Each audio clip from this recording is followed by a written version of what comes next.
as you can see, if you can see on my screen, do you see like a memo here that says rating update period 4? Do you guys see that? Yeah. Yeah. Yeah. So Yeah. this is how the fourth marking period is going to be graded. So up until the AP exam, it's pretty much going to be participation grades and those little review grades on the quizzes. So that'll be kind of your assignments from, then until the AP exam. And then after the AP exam, we're just going to do topics like fun, cool, current events, economic topics. There is no final project. That's pretty much. No final exam or anything like that. So for us, the 4 marking periods are just going to be like averaged out. That's all you need to worry about with that. In terms of the actual grades, here is how the district is doing it, and I'm literally showing you what our assistant superintendent sent to us. So if you get a grade below a 70, let's say a 69, 68, 67, whatever, that is your grade. Obviously, that is not passing at Morris Hills Regional District. If it's anything below a 55, it gets rounded up to a 55. And I think a lot of the reason that they do that is so that somebody would be eligible to go to summer school. You know what I mean? This isn't really where we are. My students usually do a lot better than that. If you fall in the 75 to 85 range of the in fourth marking period, so you're going to get graded like you normally would. And then at the end, right before you get your report card, let's say your grade is a 78, it's going to get rounded up to an 85. If you're anywhere from an 86 to a 95, let's say you have an 88, so the whole marking period, you get graded, it's an 88. When you finalize it, when you post your grades, it'll be a 95. And let's say that you're above a 95, so let 96, 97, 98, 99, 100 or above, you're going to actually get that grade. And remember, that's super important because many of you are kids that are really, caring about your GPA, you're thinking about class rank, all that stuff plays a role. So that's why they did it like that. And remember, you still get your 10 points for taking an advanced placement class. So that's what they tried to do to make everybody happy and kind of deal with all the different populations at our school. Does anybody have any questions about the grading stuff? No. No? Yeah, no. No. No? Good. There's also a few things just with marking period 3. Those grades have been posted. The one thing that I do need to do is I had them like in another column and I just forgot to post them. I didn't put the oligopoly extra credits, so I'm actually going to be changing those. So if you are one of those people, just realize your grade's going to be higher and it's going to get changed in the next day or so. Okay. Any questions about that? Yes, no? No. Okay. Yeah. All right. Well, can everybody see my Google slide right now where it says day 3 financial sector? Mm-hmm. Yeah. Is Yeah. that okay? Okay. So what I figured is this is one of the most challenging units with macroeconomics. And I think it's a good idea to go over this because there's a lot of different points where I think that they are going to ask you free response questions where you don't necessarily need to draw a graph, but you need to explain what a graph would look like, maybe do a calculation, that sort of thing. And there's a lot in financial sector. So I know that this was last class's lesson, but I wanted to see if people had questions. And I also wanted to do a couple extra free response problems, kind of demo them. So I'm going to go through it. And I think the best thing to do is if you have a question, just say like, hey, here's my question. You know what I mean? If you just kind of just want to like follow along, feel free to put yourself on mute and then unmute yourself and say, hey, Miss Foley, just casually say it like that. And that's how we can get through it. So financial sector, the big thing, the most confusing thing is that this deals with monetary policy. And we use monetary policy to change the money supply. And when we change supply, that changes interest rates, and that can shift the aggregate demand curve left or right. So essentially, if you're in a recessionary gap and you want to shift your aggregate demand curve to the right, you might do something like decrease the reserve requirement, decrease the discount rate, or buy bonds. If you are in an inflationary gap and you want to make the aggregate demand curve shift to the left, you might do something like increase the reserve requirement, increase the discount rate, or sell bonds. So these are the types of monetary policies. Do you guys want me to go over pretty quickly each policy? Does anybody have any particular questions about the policy? But yeah, how is the money supply increase again? Perfect. Okay, so let's go through each of them pretty quickly. So the first one is the requirement. Knows what this is. This is that percentage that, when my paycheck goes into my bank, the bank wants to lend out that money that the school just gave them, that the job just gave them. But they have to have a reserve requirement. They have to keep some of that money in the vault, okay? Now that percentage may change, okay?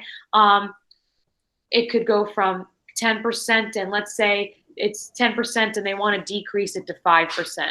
If they decrease it to 5%, now banks can say, well, let's take them, we don't need to hold 10% in the vaults anymore. We only need to hold 5. So what are we going to do with that extra money? We're going to lend it out. And when we lend out money and it multiplies, that's how we increase the money supply. So by loaning money out, and then that money goes to spend to do this, and that multiplies, that's how they do it. So if they lower the reserve requirement, banks will increase their amount of loans, and that will increase the money supply. And what that will do to this graph, a very important graph that you need to know, they might ask you to describe it on this new kind of like College Board exam. It's a vertical up and down money supply curve, a downward sloping money demand curve. Where the equilibrium is the interest rate. If I were to do something like lower the reserve requirement, now banks loan out money more, that increases my money supply. So let's say I draw my new one here. Look what that does to my interest rate. That makes interest rates lower. And the big question is, well, what's the point of lower interest rates? If I have lower interest rates, and I think a lot of times we talked about in our class, because in Denville, they just built that new Trader Joe's. And the idea is, okay, if I'm Trader Joe's corporate, I want to build a new Trader Joe's store in Denville, New Jersey. I'm probably going to take a loan out to do that. All investment spending most of the time is taking a loan out to do that. And when they do that, whether or not they decide to do the investment spending depends on how high the interest rate is. So if you have a lower interest rate, I'm building the new Trader Joe's in Denville, and that's what they did, and that increases aggregate demand. What I did, and what I highly recommend that you do for this exam, and this is like unprecedented. I know it really stinks that we can't be together. I really miss not seeing your faces, but you should all get 5s on this exam because it's open note, it's open book. Take this Google slide presentation and print it out. I would have nice hard copies in front of me to use that I can reference this stuff, and everything that I just told you is right here. So if I were to lower the reserve requirement, that increases the money supply. We have lower interest rates. That leads to higher investment spending, which leads to higher consumer spending when it multiplies, and that shifts the aggregate demand curve to the right. Do I think that they're going to ask you a question where you have to explain that? I absolutely do. Kepler, we're not barking right now. Come on, over here.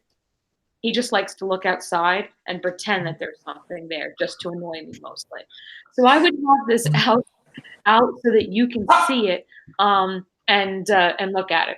So reserve requirement, that's one way. Discount rate, I would say that a a lot of kids get confused with discount rate.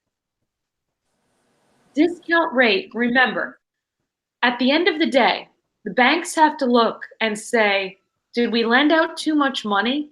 Because if we did, we need to make sure that we meet our reserve requirement.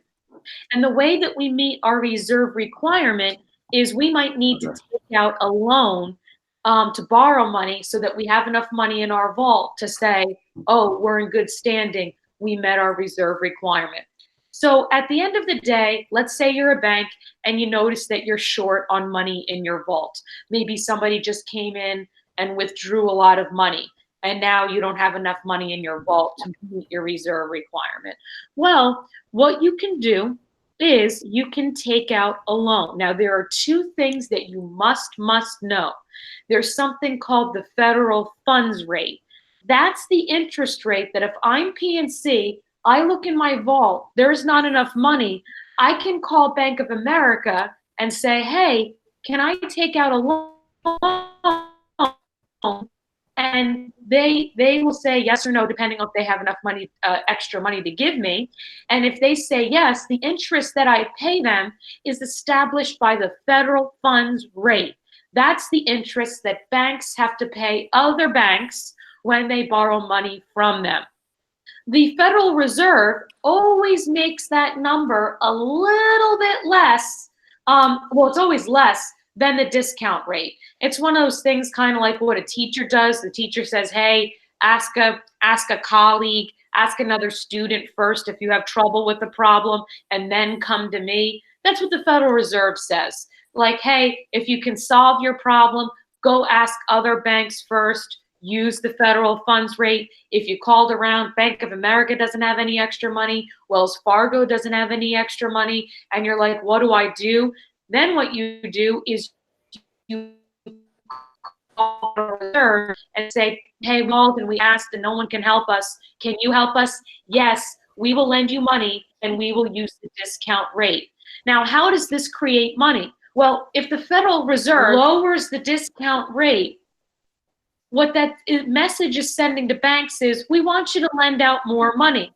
Because if you get a little crazy and you lend out a little too much, if you need to borrow money from us, the interest that you need to pay us back, AKA the discount rate, is so small. So we're encouraging you to do that. And if you need to borrow money, you'll use the discount rate, which is lower. If they wanted banks to loan out less money because they wanted to make the aggregate demand curve shift to the left, what they would do is they would increase the discount rate. And that would send a message to banks to say, listen, buddy, you don't want to lend out too much money, because if you go overboard and you need to take out a loan, it's going to cost you. So that's how we use the reserve requirement and the discount rate. Does anybody have any questions on those two things?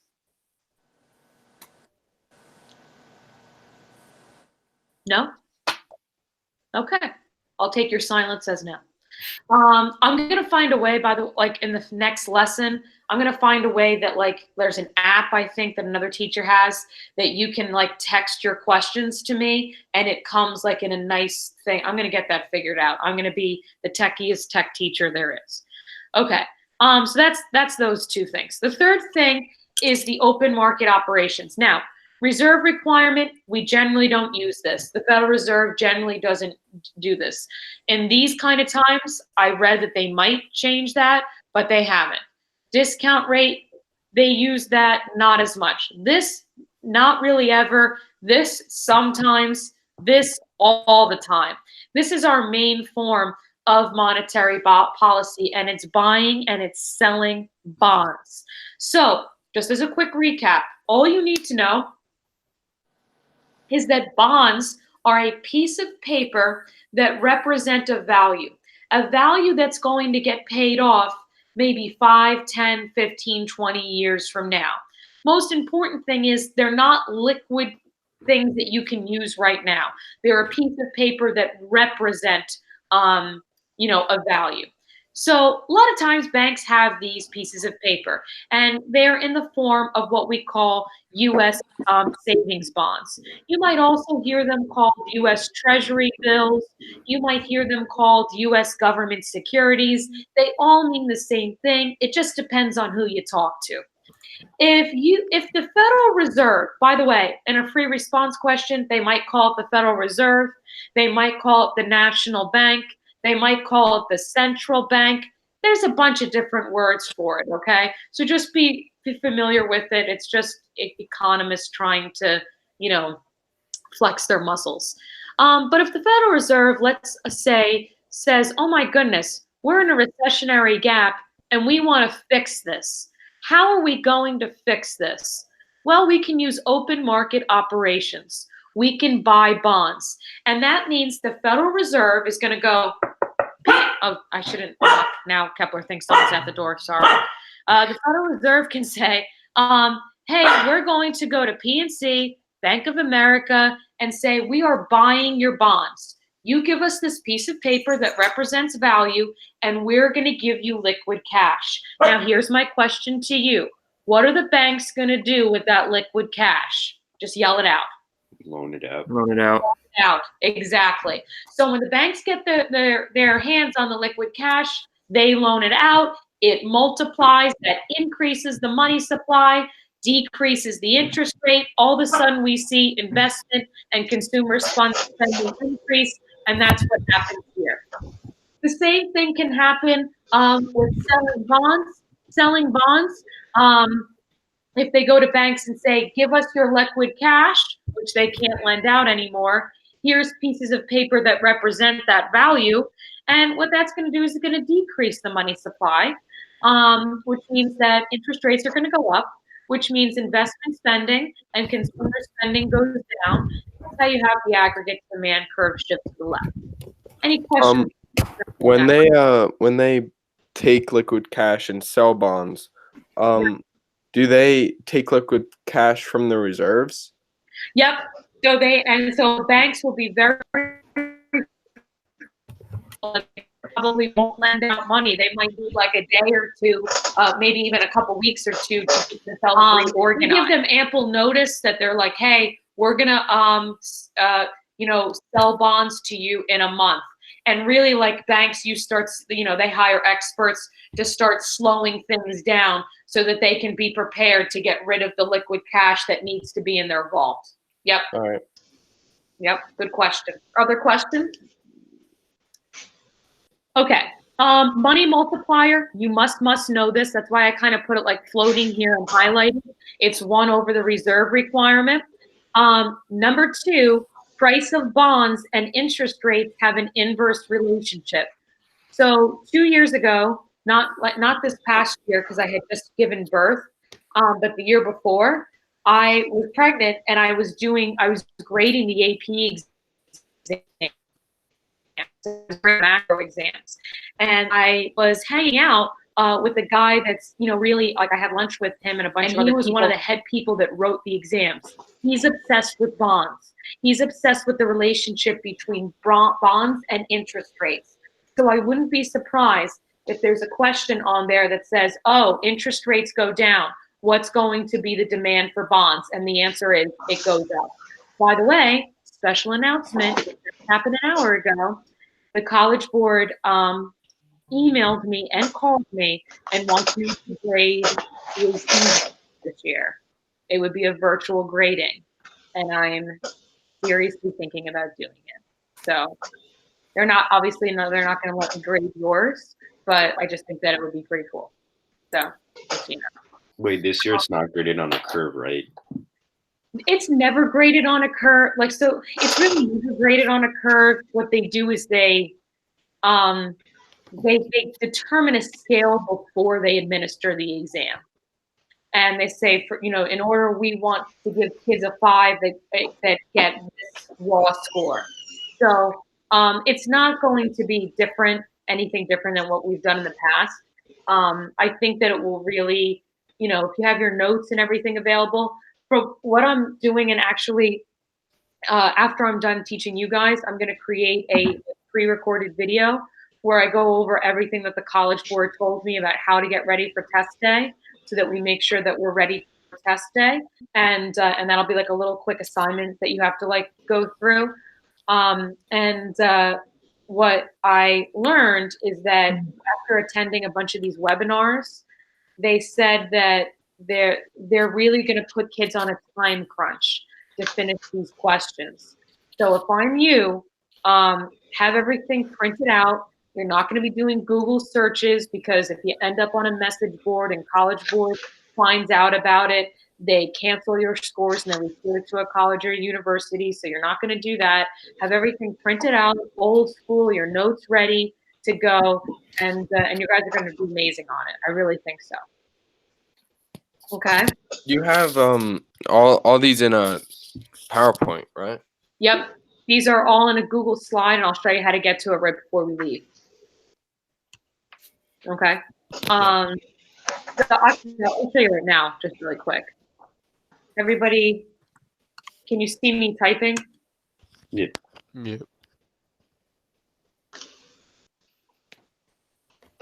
So when you go to Classroom, just so that you know, I feel like my internet just gets slower as I. Okay, so if I go to AP Econ, under classwork, in our student folder, see where it says AP Econ student folder? If you open this up, and this everybody has access to, I made a folder called online review learning or something like that. I'll show you what it looks like in a second. Online learning exam. So this folder right here. So you're going to open this up, and there is a Google slide.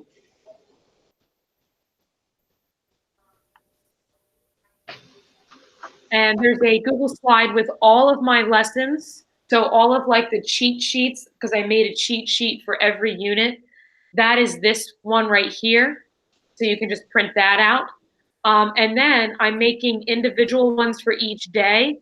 These ones have free response questions connected to it with the answers. And, you know, why not? Why not have those free response questions printed out? Because if they're going to ask something similar, at least you have the wording and you have the expectation and you have, you know, something to do. If I were you, that's how I would handle this personally. You know what I mean? I would have it printed out in front of me. Don't think that you'll be able to like constantly click around. I mean, you just saw how long it took me to click open this, and that's because I'm running this Google Meet, I think. But like I would have it printed out and something that you can look at, okay? If you have trouble getting to a printer, I have a printer. I will print it out and mail it to you, okay? So just let me know, because I want you to do really well on this. So online learning review day. Yeah, so each of these have a, whatchamacallit, like free response questions on it, which is like I'm showing you the day 3 one right now. So if you look at the day 3 one, so here are my notes, and then here is a free response problem.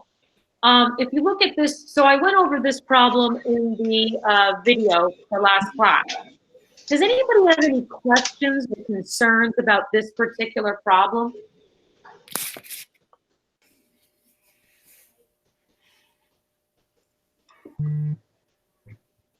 Any questions?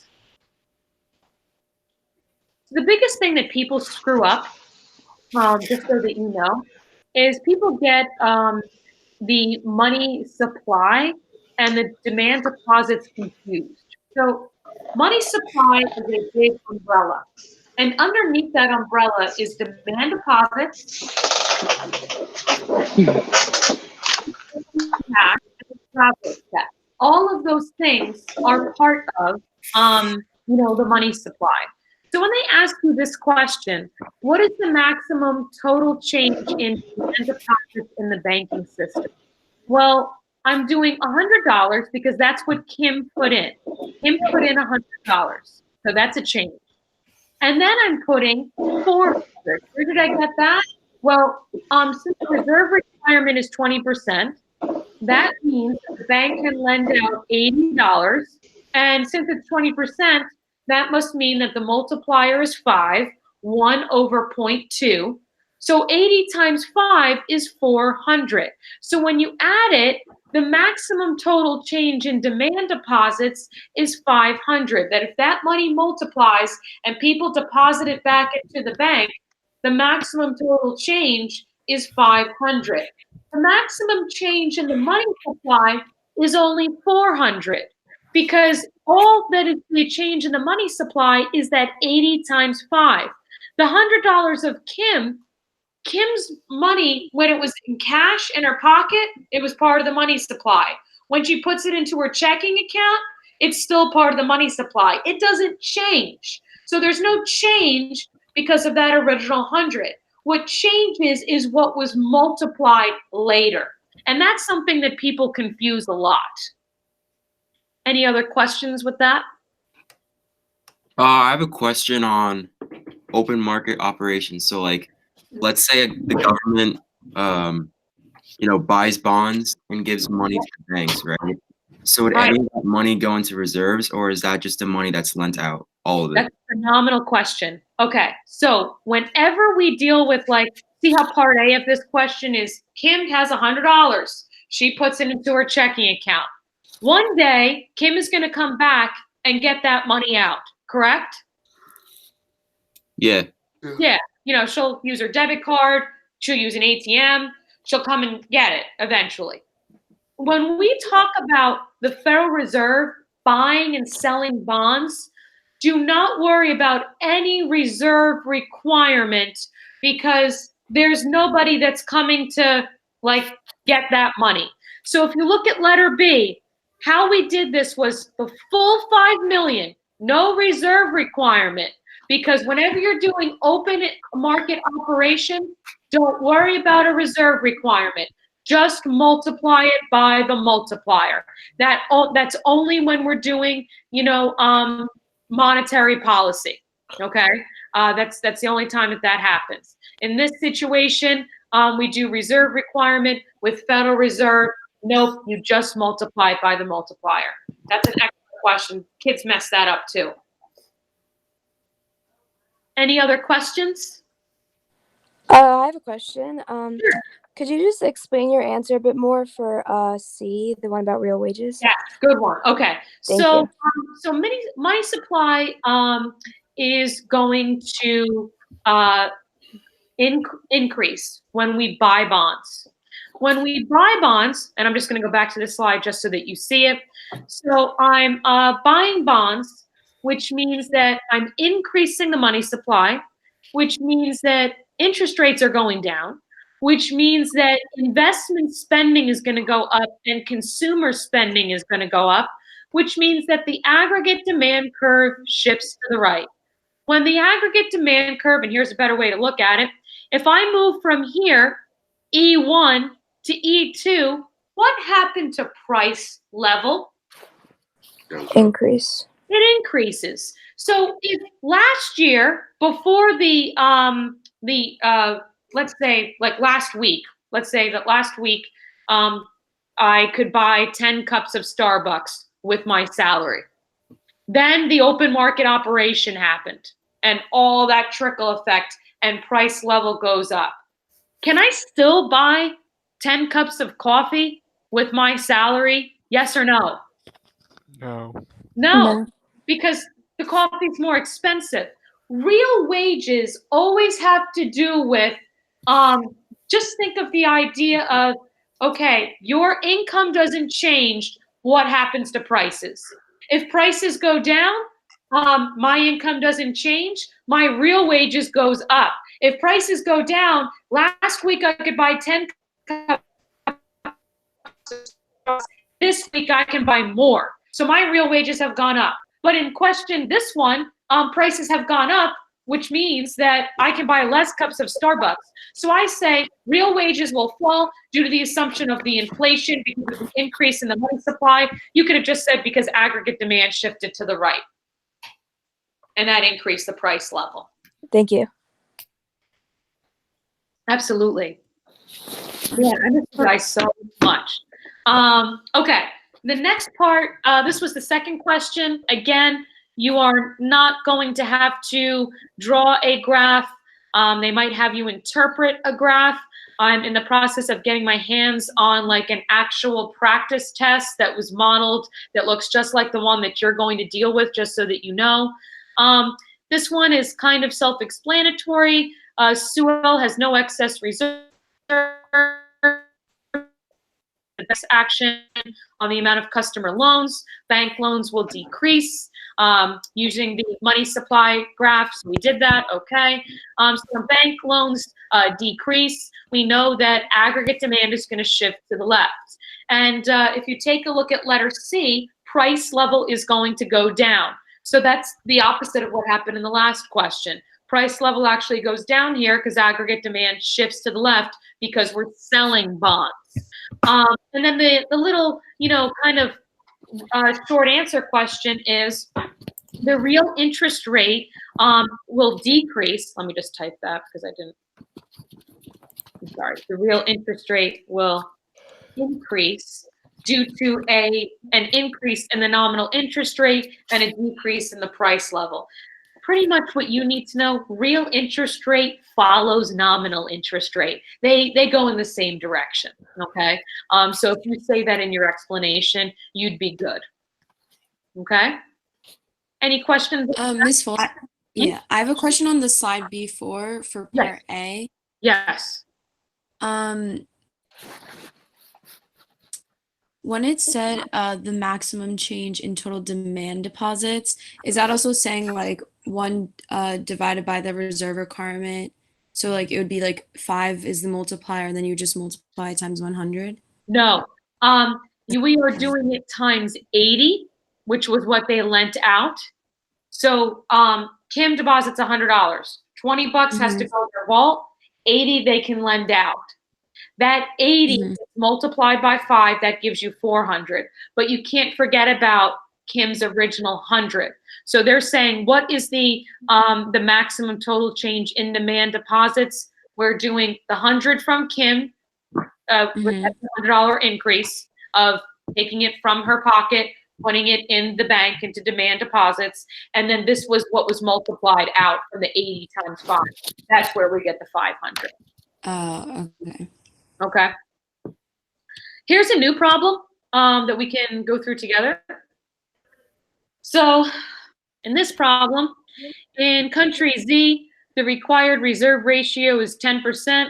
Assume the central bank sells 50 million in government securities on the open market. See how they use the word government securities? They might say bonds, they might say treasury bills, all means the same thing. This is where kids screwed up on this question. Calculate the following: the total change in reserves in the banking system. So when the central bank sells 50 million in government securities, the change is 50 million. So now they used to have 50 million in reserves. The central bank says, we're taking that liquid cash out of your reserves and giving you a piece of paper called a government security. It's a simple question. So many kids got it wrong. The total change is 50 million. If it seems simple, it really is, okay? Now they ask you, over time, what will be the maximum possible change in the money supply? Now, since this is selling bonds, we're decreasing the money supply. How are we going to know what to multiply this 50 million by? Anybody have any ideas? 1 over the reserve requirement. Yeah, so 1 over 0.1, and math majors in the room, what is that? 10. 10. So 50 million times 10, that's going to give you 500 million. That's the total change in the money supply, okay? So do I think they're going to ask you a question like this? I do. I really do. And the good thing is, here's another way that you guys lucked out. You get to use your calculators. So have a nice calculator so you make sure you do the math right and there's no silly mistakes. Then they ask you, because this was a previously released question, so on this test you had to draw the graph. Here's what the graph looks like, pretty simple. Now, what is the impact of the central bond sale on equilibrium price level in the short run? Ladies and gentlemen, you answer this for me. If this is where we were, we sell bonds, we decrease the money supply, interest rates go up. What is that going to, how is aggregate demand going to shift? Left or right? Everyone. Left, which means price level is going to go up or down? Down. Wait, no. Up. Down. Wait, no. Aggregate demand shifts to the left. That means that price level is going to go down. So price level will fall there. Everybody okay with A, B, and C so far? Yes or no? Yes. Yeah. Okay. Last part, as a result of the price level change, are people with fixed incomes, they're going to use fixed incomes a lot. You need to know what that means. Fixed income means it doesn't change. Maybe you're on a pension. You know, when I retire from teaching when I'm 97, I'm going to get a pension until I die at 98. And it's going to be the same amount of money every single month. That's a fixed income. Someone like my grandma lives on Social Security. It's the same amount of money every single month. Fixed income. So if you are getting the same, no matter what, if price level falls, are you better off, worse off, or unaffected? Better off. Worse. Oh, better off. You're better off because Yeah. you last week you only get, let's just make it simple. Let's say you get $500 a week. $500 a week gets you 10 steaks. Let's just say, okay. Now the price of steak has gone down. You still get $500 a week. So now instead of buying 10 steaks with your $500, you can buy 15 steaks, okay? So what you need to say here is people with fixed income would be better off because the lower price level raises real income. It makes it so that you can buy more items.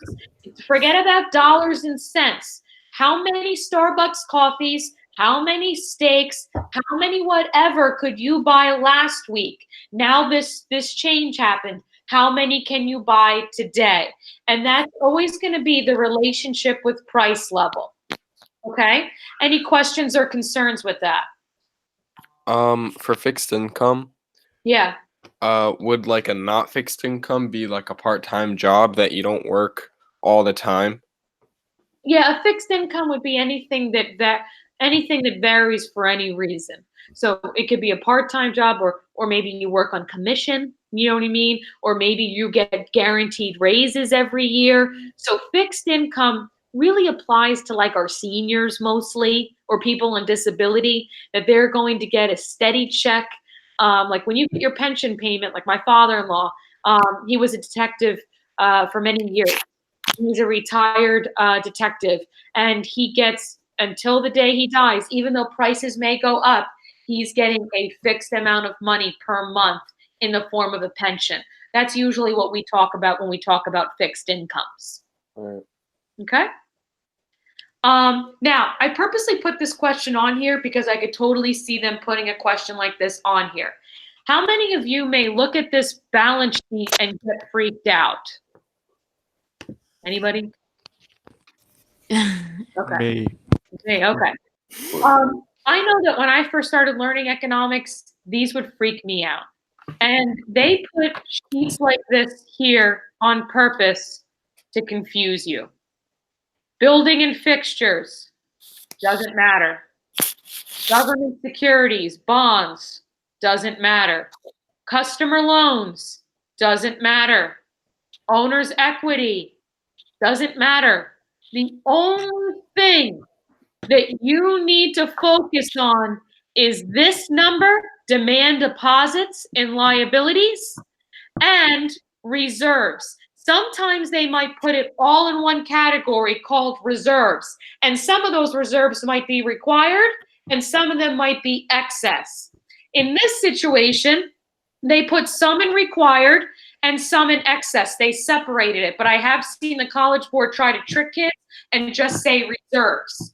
It is your job, like, just focus on those things. Everything else is extra to throw you off.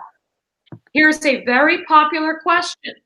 Based on Sewell Bank's balance sheet, calculate the required reserve ratio.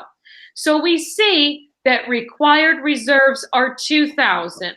We're comparing that to demand deposits, which is 10,000.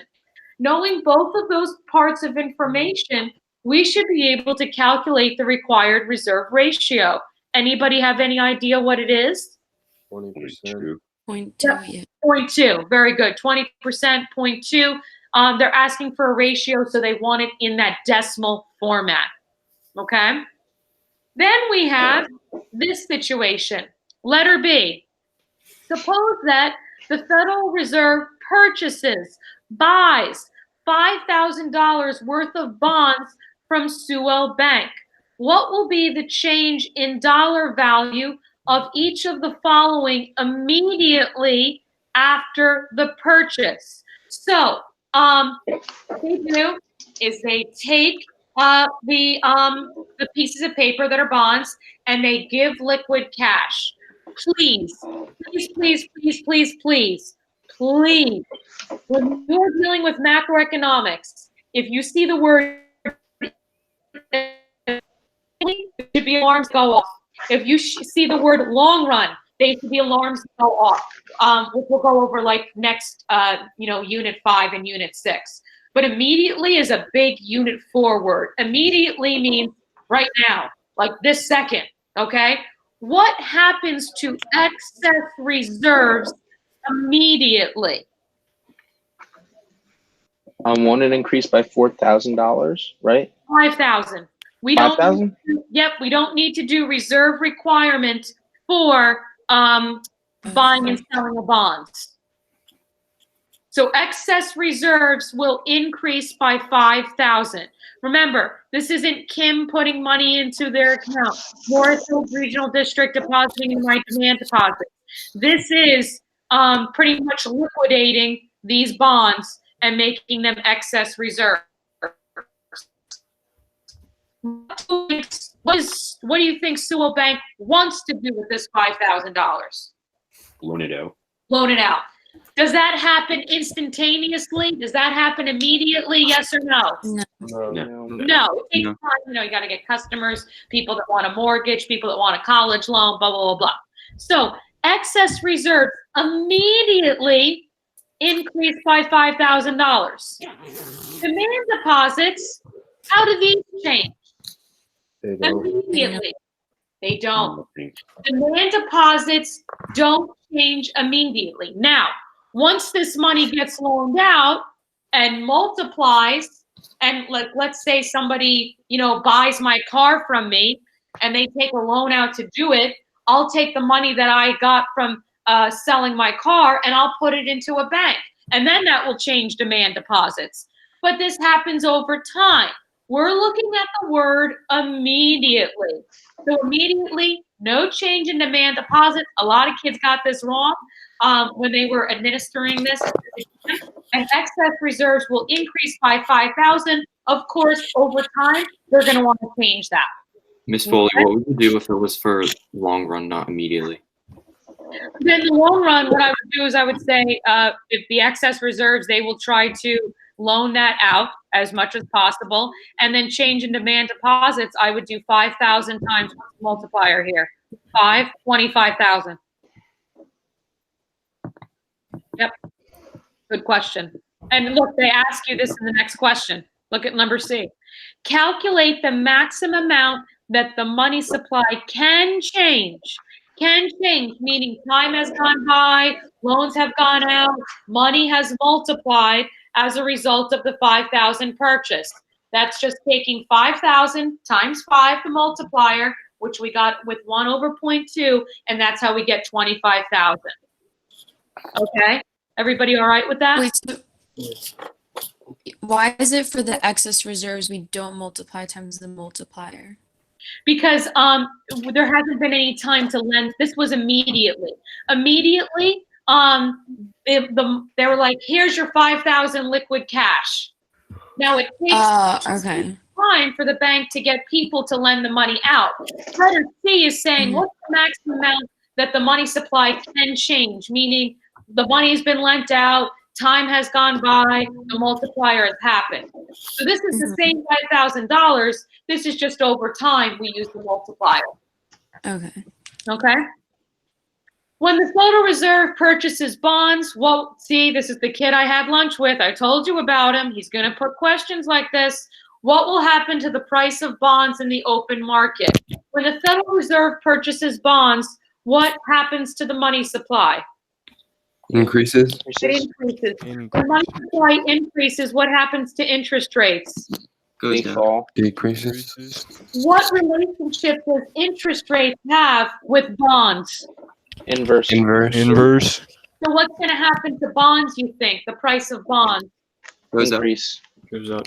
Yeah, price of, so here was my explanation. I definitely think that a question like this would be on the AP exam if that kid that I had lunch with had anything to do with these exams, and I think that he did. Price of bonds will increase because the purchases increase the money supply, which decrease the interest rate. We know there's an inverse relationship there. Okay? Now, look at letter E. A lot of kids got letter E wrong. You're not going to be one of them. You're way too smart. Suppose that instead of the purchase of bonds by the Federal Reserve, an individual deposits $5,000 in cash into her checking demand deposit account. What is the, look at that word again, sirens, immediate effect of the cash deposit on the M1 measure of the money supply? Does anybody have any idea?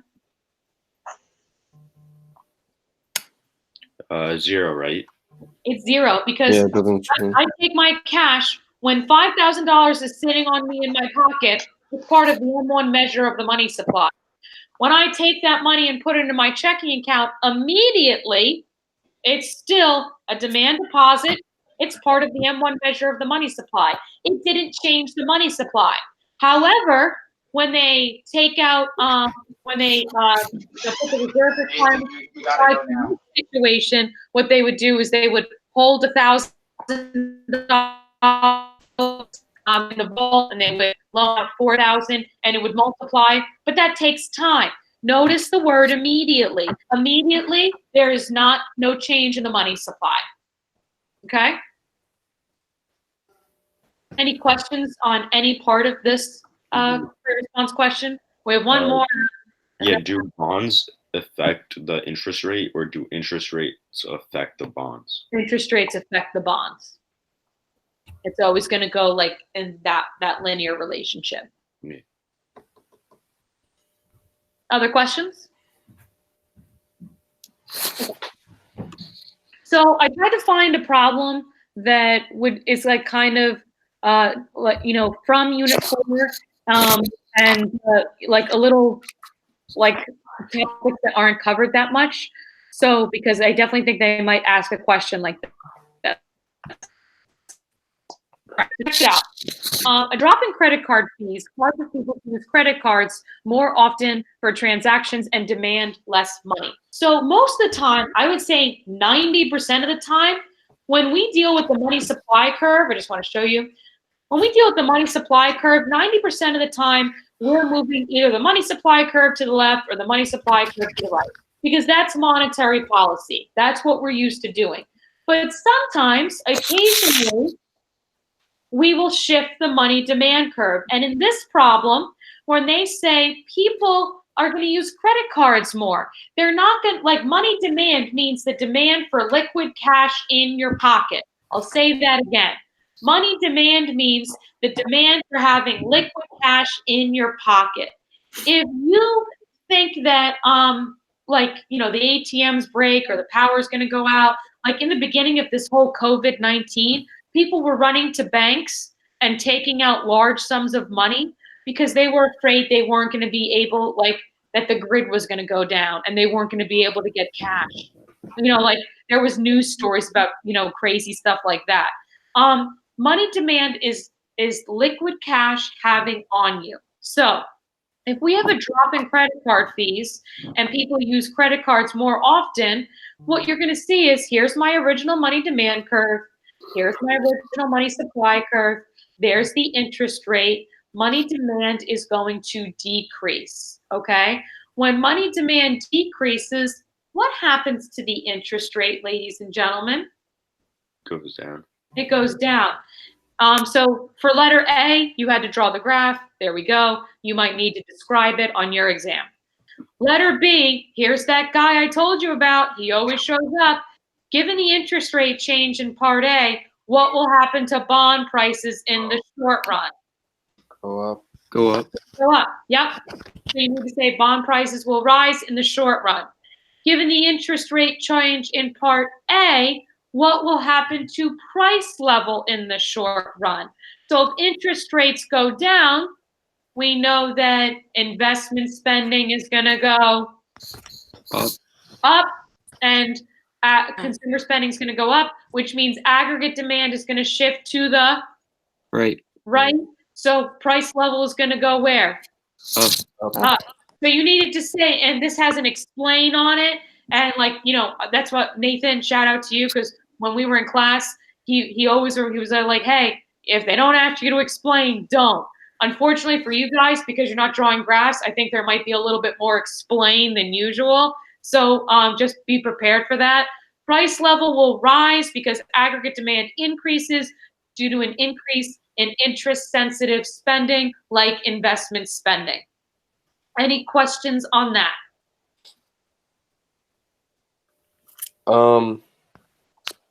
No. Okay.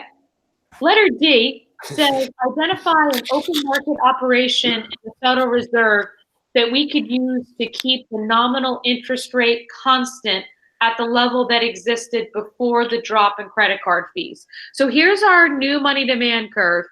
Here's our money supply. And this is the equilibrium. We want to get back here. Does everybody see my mouse? Like, see where I'm pointing? Yeah. Yeah. How do I get back there? What can I do? Can I shift the money demand curve? Yes or no? No, but you can No. shift money supply. Sure can. What is an open market operation? So notice, they didn't say monetary policy. They specifically wanted open market operations. You have a 50-50 chance. It's either buy bonds or sell bonds. What are you going to do to get the shift the money supply curve so that it shifts to where I need my mouse to be? How do I get money supply to shift to the left, everybody? Sell bonds. Sell Sell bonds. Yep. So the Fed could sell bonds to decrease the money supply, raise the interest rate, and okay. Any questions on that? No. No. Any questions about look at this. Any questions about anything else about like this unit? Any questions about class, questions about grading? Any questions about any of that stuff? Are you muted or what? I'm going, hold on one second. I am going to